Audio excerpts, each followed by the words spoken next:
local product. Hopefully things will be smoothed over as Ace Bailey, who played basketball here, ended up going to Rutgers for 1 year, did not have the greatest start to his NBA career. And now, as time has gone on, some investigation has gone on, reporting has been able to do a little bit more digging. It looks like he's not the reason.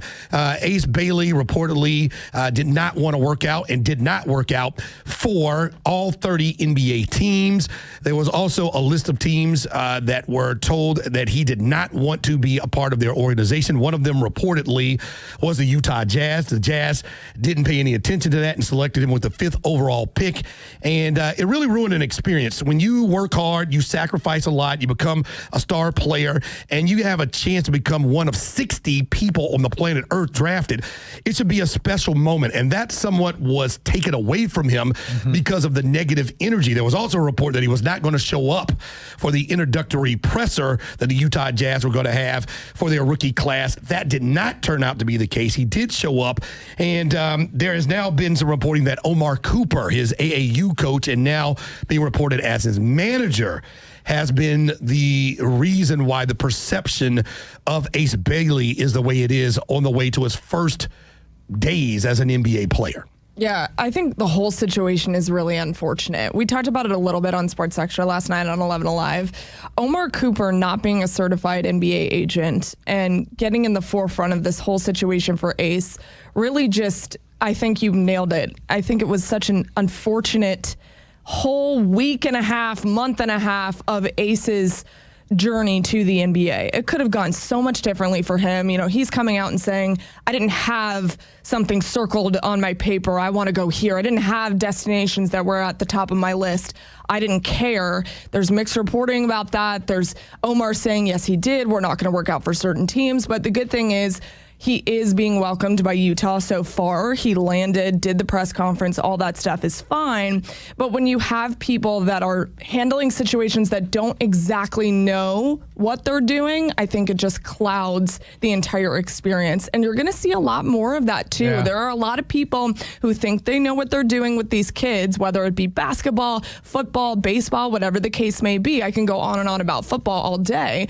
But with basketball in particular, you see it a lot. This just happened to be a national story. And it's unfortunate because I know Ace, he's an unbelievable kid. And I think that it all just gets mixed up whenever you have someone with their hands on it who doesn't know what they're doing. Look, I don't want to just go all in on Omar Cooper because we don't have any idea what pitfalls he helped Ace Bailey avoid throughout his maturation as a player, or what good things he's done. But the problem is, sometimes when you get to a certain level, you need to turn over to the professionals. There are professionals that are paid to handle your public relations. There are professionals that are on your team, your agents, who know what the walk is in the NBA. And so that looks like where maybe you got a little bit out of your professional zone, and the strengths that would ultimately help Ace Bailey, you got into some trouble. I just don't know why you would ever give somebody advice not to work out for a team. Like, okay, I may get it with what goes on in the NFL. I don't want to go to the combine. I don't want to be poked and prodded and judged,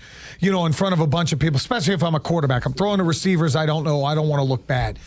You're a basketball player.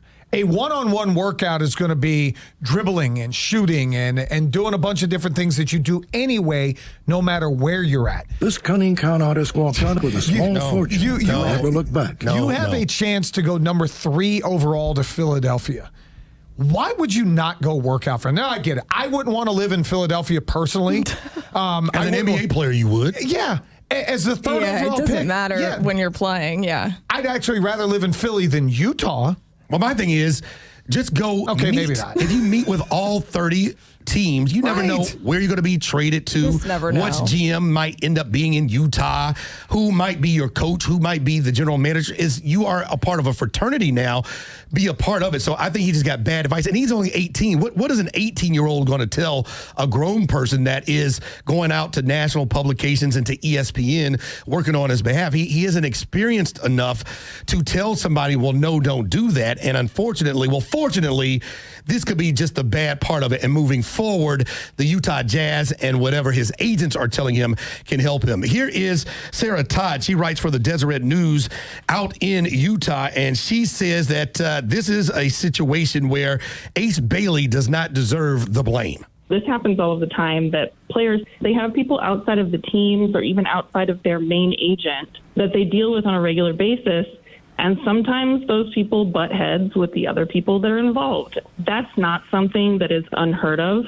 I think that the unheard of part is like a player who is projected to go top 5 in the draft, number one, not working out for any teams, and then seemingly demanding that they go somewhere. It just feels like it's unfair because, you know, you put this kid, right? We're talking about a teenager. You put this kid, he has to sit in front of reporters and he has to answer for these decisions that he wasn't really responsible for making. And you know, there it is. He's in a spot where he's trusted, you know, somebody who's probably done some good things for him, and then things went left. So hopefully this will be the last of the negativity and he can start the positive jaunt of his young rookie career. Yeah, she summed up literally everything I just said. It is not unheard of. It's actually very common. It's just this happened to be a national story, and you saw the pitfall of it because of just how high profile this situation was around the NBA draft. And one thing about Omar Cooper is, for those of you that don't know, it's Sharif Cooper's dad who used to play for the Hawks, and Omar's very connected. So you get a person like that who is incredibly connected working with a teenager. Right. You do have a lot of things that you believe in with Omar Cooper. And I'm not saying you don't believe him all the time. That's not what I'm saying. But when you're 18 years old and you have someone that knows a lot of people, you're thinking, he knows everything. He has my best interest, all of that. And you see it all the time. Oh, yeah. You see people doing this to kids. I know this guy. He says you should do this. Why would he not listen to that? Right. He's 18 years old. He absolutely would. And Sharif Cooper, because of some of the things that were happening when he was a kid going to Auburn, he had to sit down because the NCAA said that there were some issues. It was a year before NIL about conversations with agents, and he missed 11 games and 72 practices because reportedly of some of the things his daddy was trying to do on his behalf.